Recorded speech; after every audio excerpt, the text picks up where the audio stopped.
Have you ever been told you don't belong? Have you ever felt excluded because of who you are? This is the story of one woman's journey to reclaim her place in the church and how a single moment sparked a movement that transcended faith, race, and identity. Are you ready to witness history? The sunlight filtered through the stained glass windows of the ancient basilica, casting hues of violet and gold across the marble floor. Tourists and devout worshippers alike filed into the pews, their footsteps echoing off centuries-old stone. A sign outside the cathedral read in multiple languages, "All are welcome in the house of God."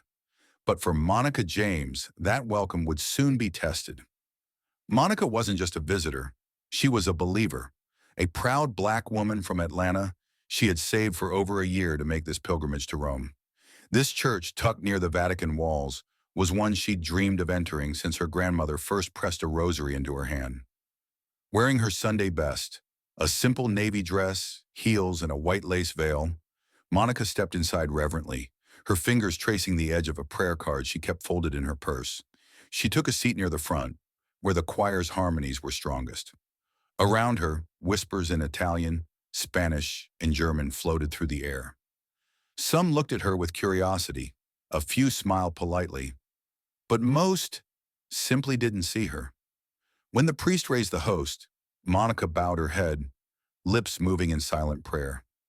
The moment had come. She rose with the others and approached the communion line with her heart pounding, not from nerves but from gratitude. This was sacred ground, and she was about to take part in something holy. But as she stepped forward, palms open to receive, the priest's eyes fixed on her with a flash of disapproval. He paused, then subtly raised his hand, not in blessing, but in refusal. "No," he whispered, barely audible. "Communion is for the faithful." Monica blinked, confused. "I am faithful," she whispered back. But the priest had already turned to the next person, who stepped past her as if she weren't there. A hush fell over that section of the church. A man in the pews lowered his phone camera. A woman clutched her rosary tighter. Monica stepped aside, her open hands trembling. A lifetime of devotion had not prepared her for this moment of exclusion. She looked up at the towering crucifix above the altar, her eyes stinging. Was she not welcome here? Had centuries of faith still not made room for someone who looked like her? And then she heard it, a door opening behind the altar. Someone had seen, and they were coming. Monica stood frozen near the altar, the warmth of the sanctuary now replaced by a chill that settled deep in her chest.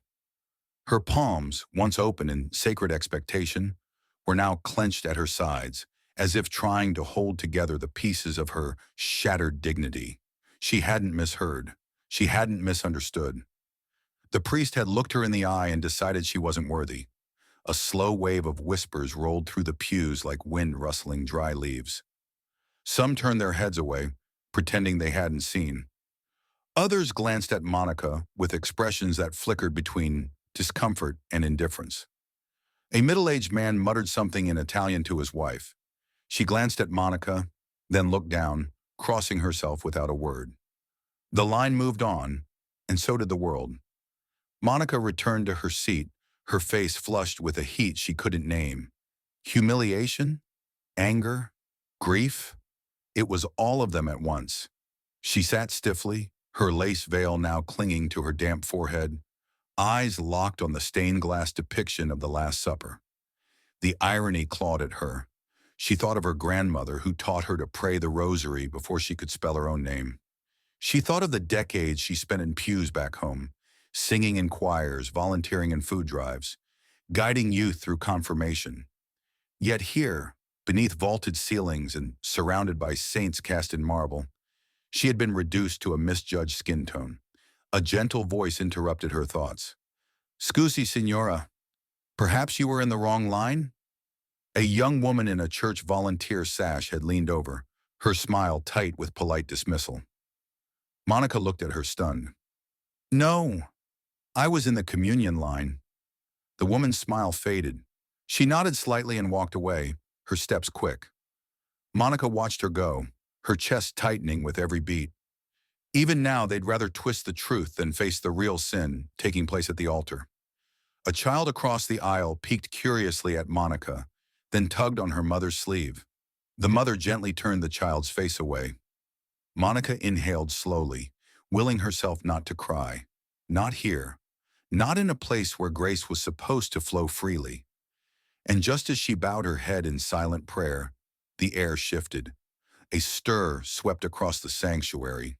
Heads began to turn. Behind the velvet rope near the sacristy, someone unexpected had entered. And this time, they were the ones who weren't welcome to ignore it. Monica felt the weight of the silence pressing in around her. It wasn't the peaceful kind, the kind that wraps you in serenity. No, this was something heavier, the silence of avoidance, the kind that fills a room with its own judgment, leaving everyone uncomfortably complicit. As the priest finished distributing communion, the air remained thick with tension. Monica, still sitting in her pew, turned her eyes downward, trying to steady the rapid beating of her heart. She told herself it was just a misunderstanding, that maybe the priest had made a mistake, that surely someone would stand up for her, someone would speak. But the longer she sat there, the more it became clear. No one was going to say anything. She glanced around. The woman beside her, who had earlier exchanged a brief nod of acknowledgement, now stared blankly ahead, her fingers gripping the prayer book tightly in her lap. The older couple across the aisle, who had seemed to glance at Monica in curiosity earlier, now avoided her gaze altogether, their eyes fixed on the priest as if to pretend nothing unusual had occurred. The organ hummed softly, filling the void of the unspoken. Monica could feel the sharpness of her own breath, the flutter of her pulse in her throat. She wanted to scream, but her voice caught in her chest like a knot. Instead, she folded her hands in her lap, as though praying for the strength to endure this isolation. A man a few rows ahead, one of the tourists, dressed in a cheap suit, slipped his phone back into his pocket, his eyes still glued to the screen. Monica knew that he had recorded the moment. She could sense the weight of his indifference, his need to capture something sensational for his followers, as if her humiliation were a piece of entertainment. And then there was the volunteer. She'd approached Monica moments earlier, asking in that neutral, almost mechanical tone if she was in the wrong line. Monica had answered, but the volunteer hadn't returned, hadn't offered an apology, or even a sign of remorse. She was busy ushering others along. Monica closed her eyes for a moment, her thoughts swirling like a storm. Why wasn't anyone saying anything? The silence of the congregation felt like its own kind of violence, a collective turning of heads to avoid the uncomfortable reality. What was it about her? About her that made them retreat into this eerie, cold quiet. Just then, a faint sound broke the stillness, a creak of wood, the shifting of feet. Someone was moving toward the altar, someone important. Monica's heart skipped. It was then she realized this wasn't over. The first sound that broke the stifling silence was the creak of an old door. It was a small, inconspicuous sound, but in the stillness of the church, it rang through the cavernous space like the toll of a bell. Monica's heart raced as she instinctively turned her head toward the sacristy door, half expecting to see a priest, a cardinal, or perhaps another volunteer. But what she saw made her stomach drop. A figure emerged from the shadows. Not a staff member, not a priest, but someone with an unmistakable presence. The air seemed to bend around him, like the walls themselves acknowledged his arrival. Monica didn't even have to ask. She knew. It was Pope Francis. He wasn't supposed to be here today, at least not like this. Monica had read the news about his usual appearances, but they were always planned in advance, carefully orchestrated, never spontaneous. And yet there he was, stepping out from the side entrance, his white robes flowing around him as if he were walking through light itself. The congregation froze, their murmurs dying away as if someone had hit the pause button on the world. Eyes turned to him, some in awe, others in confusion. Even the priest who had refused Monica communion stood motionless at the altar, his back rigid, as though he too had been caught in the web of something far greater than he was prepared for. Pope Francis moved toward the altar, his pace steady but deliberate. His eyes didn't dart nervously from person to person. No, they were calm, almost sorrowful, as though he had already seen too much. There was a weight to his gaze. He knew exactly what had happened here. He knew exactly what had been done in his name. Monica sat motionless, her heart pounding in her chest. She couldn't breathe, couldn't believe what she was seeing. The Pope, a man who commanded the attention of millions, was walking toward her. His gaze never wavered from the pews. It was as though he could feel the electric current of tension in the air, a silent, collective accusation. The silence had become unbearable, but his steps, those deliberate, unwavering steps, spoke louder than words ever could. As he approached the altar, he paused and turned to face the congregation. His presence seemed to fill the room, pulling everyone's attention toward him as if the very weight of his authority could shift the balance of this moment. And then, without a word, he stepped closer to the priest, his hands folded before him. A quiet, almost imperceptible exchange passed between them, and the priest shifted uncomfortably, like a man who had been caught in a sin too large to hide. Monica's heart skipped. This was not just a man of the cloth. This was a man of God, and he was here now to make a statement. The room held its breath. It was as though time itself had slowed, as the quiet rustle of the Pope's robes became the only sound breaking the tense silence. Pope Francis stood at the altar now, his figure framed by the golden light that streamed through the stained glass windows. The weight of his presence, the deep, unshakable power of his authority, was enough to make even the most seasoned clergy shift uneasily on their feet. He turned slowly, his gaze sweeping across the congregation, a silent reckoning settling over the room. Monica's heart drummed in her chest. She had never imagined that the day she would visit the Vatican would be marked by such a moment, by such a piercing, raw, and glaring truth. Her eyes locked on the Pope, who seemed to be weighing the air itself, like a man who could sense the depths of human failure with a glance. And then, with a voice that rang out with quiet, divine certainty, Pope Francis spoke. "Who among you casts this judgment?" His voice was not a roar, but it was unwavering, a quiet storm that stirred the very foundation of the church. The words felt like a sharp wind cutting through the dense fog of silence.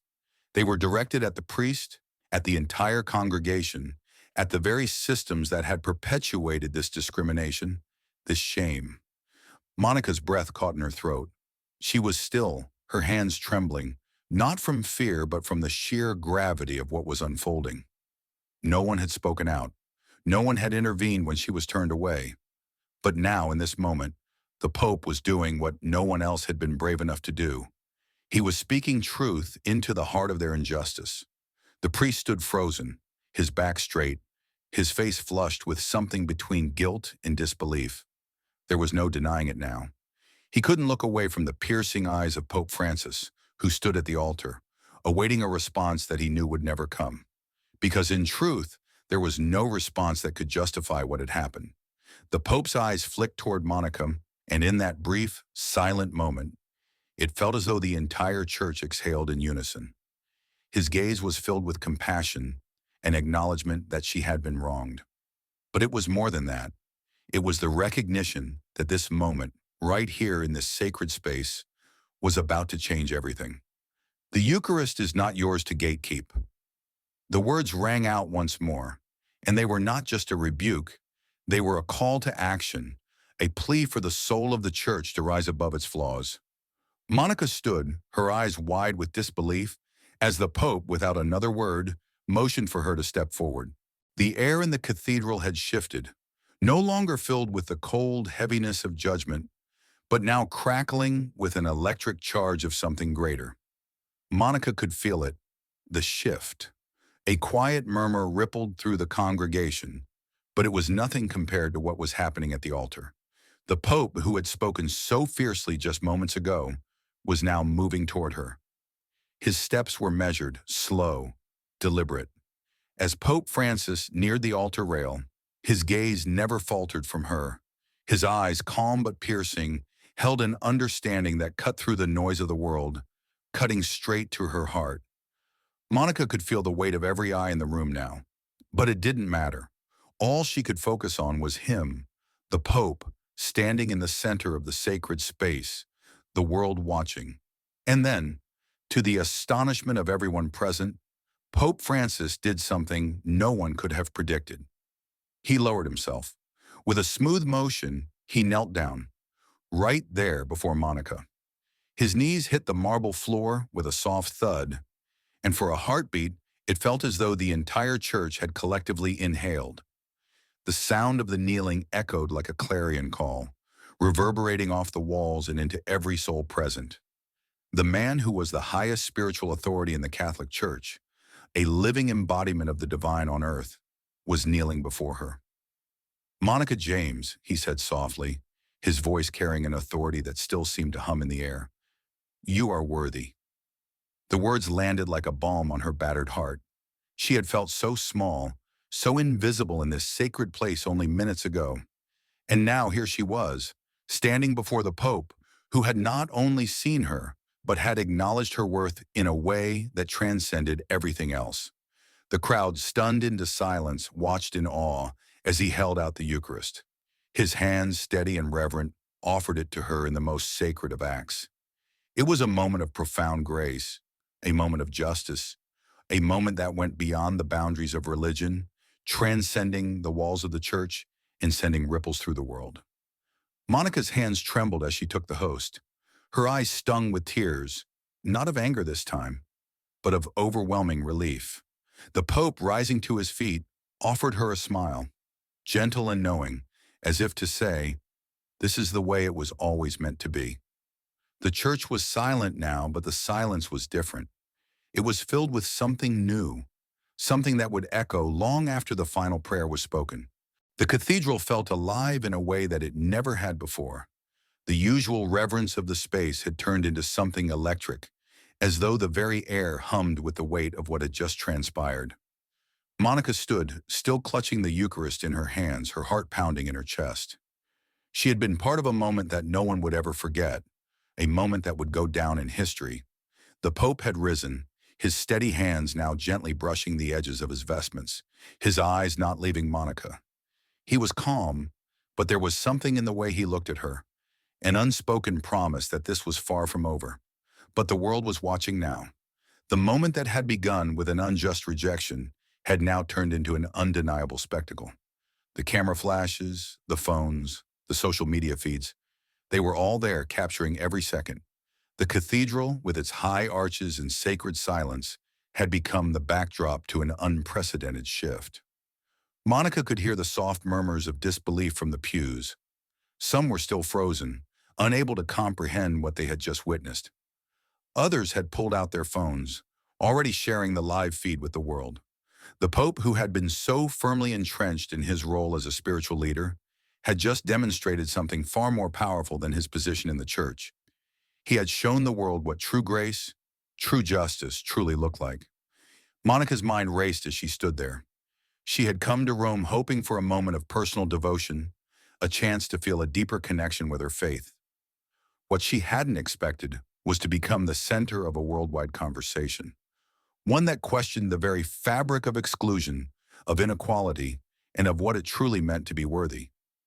The Pope, ever so aware of the power of symbolism, turned to the congregation. His voice, low and purposeful, resonated throughout the cathedral. "This is not just about one woman. This is about the church itself, the faith we profess. We must ask ourselves who we exclude in God's name and why." The words hung in the air, striking like a bell.